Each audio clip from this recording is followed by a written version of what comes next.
Yo, what's up, Naruto fans? This is Rafael from C Manga, and I'm here to review Chapter 617, Whirling and Enduring 2.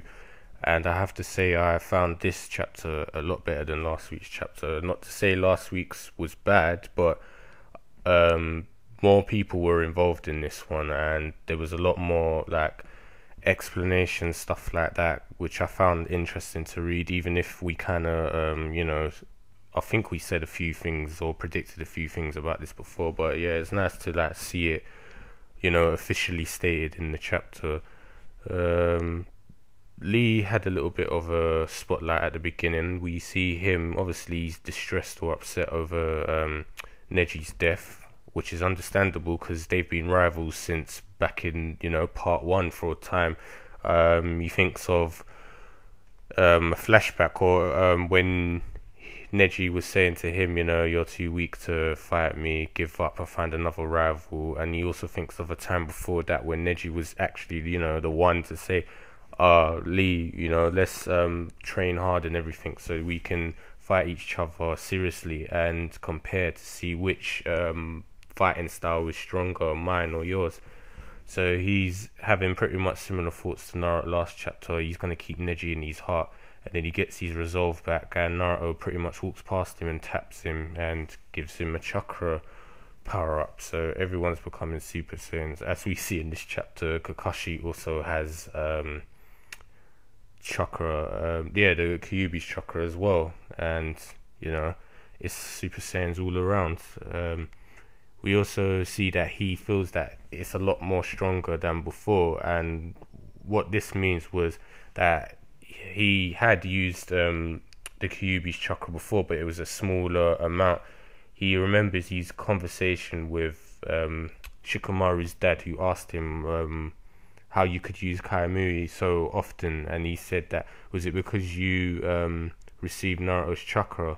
And he's like, yeah, that was exactly it. And he was saying, it helped him out, rather than before when he couldn't like use Kaimuri so often without it, put him nearly into death state, which me and the other guys were saying on their channel quite a lot. Why is he using it so often? So yeah, he pretty much explains to Shikamaru's dad that he could use the Kaimuri so often was because the Kurama's chakra was basically 3 times more powerful than normal chakra, and it's like before then he couldn't use like Kamui so often or move objects around like before he had the Kyuubi's chakra. So this is kind of like gauging the power level of how strong the chakra is and what kind of level it's bringing everyone up to. And he said that was only a small piece, and now he's got a larger amount. Obviously he's going to be able to use it a lot more efficiently. And yeah, we also have Kurama speaking in this chapter about Naruto. He's pretty much, admiring him. He's saying that he's thinking that he's very much like the fourth Hokage. Naruto's just like his dad, basically. He's saying Naruto's the only person who can link chakra to everyone because he has Kushina's blood and has been a Jinchuruki for several years. And he's saying he's so skilled that he can meet the recommendation or conditions of each person, because everyone obviously has a different type, so he can transform his chakra to make it suitable for them to use. So that kind of clears up what I was thinking before when I was like, how can they use it without it killing or hurting them? But it's like the picture, the panel showing, it's like a puzzle piece. Like Naruto just makes a different puzzle piece to fit their type of puzzle. That was kind of a bad analogy, but yeah, that's pretty much how it is. He can make his chakra suitable for them. So anyway, he's like saying that, Naruto's better than both of you, take that. It's a bit of a comedy thing. And then we see like Naruto standing in dead center at the front, and everyone behind him has got Mega Super Saiyan power up, Kurama's chakra, so they're ready. Madara's telling Obito now, oh crap, I think he's a bit, concerned now, even though his face is pretty much, the same as he always, like monotone. He's like, maybe we should give it some more power. So they start, giving it Jubi more power, and Shikamaru starts to struggle, saying like, oh, you need to hurry up and go now. The Kyuubi's resisting. So we see like a barrage of different techniques, like the Buji Dama, the Isen, all things like that thrown towards the Jubi's arms, which damage it. And then we see like I think they fall straight into the ground, and it's like basically, you know, the pillars of its tentacle arms kind of thing just all there. Obito's chatting rubbish again, like that curse mark that won't go away until you die, the curse of the shinobi created by the main and the branch families of the Hyuga living inside your cage just waiting to die.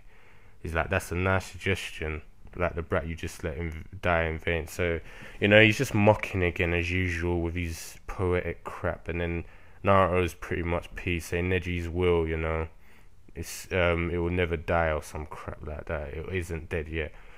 And it's like he's charging forward with 2 Rasen shurikens, and everyone else is charging behind him. They pretty much in like it was like a bird formation, and they just cut straight through one of like, I think it was 2 of the Jubi's arms. And then what do you call it? Lee comes in as well, and he's like, I'll get his right. And Naruto's like about to throw his second Rasen shuriken with his left arm, but he kind of flinches because his shoulder is still dislocated. But someone comes in and reassembles it, or basically pops it back into place, and we see, I think it was Hinata, but we didn't really see clearly, but I'm assuming it was her from that small panel of him after he got it popped back in, and then he threw it. So Lee goes in and Naruto throws his thing, and then it's like they cut through Madara and Obito, not actually hurting them, obviously, it's just passing through, but they're cutting off the connection points that they give their chakra to the Jubi.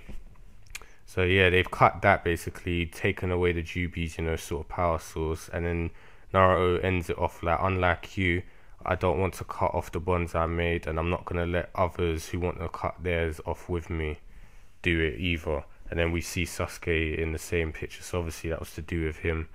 And yeah, Sasuke, Orochimaru and Jugo and Suigetsu have arrived wherever they're supposed to be. So I guess we'll see what that was next chapter.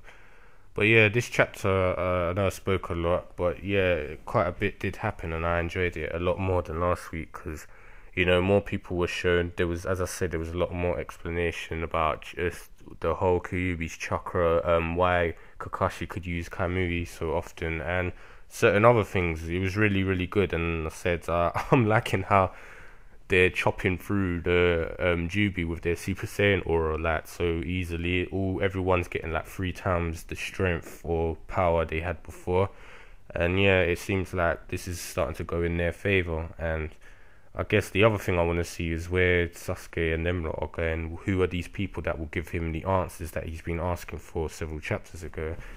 And yeah, that's pretty much everything about this chapter all wrapped up. I definitely enjoyed it. So I'm going to stop there, rambling, and ask, what do you guys think of this chapter? Were you impressed with what you were shown? Do you think all the answers you were given were, you know, satisfactory? And what can you expect to see next time?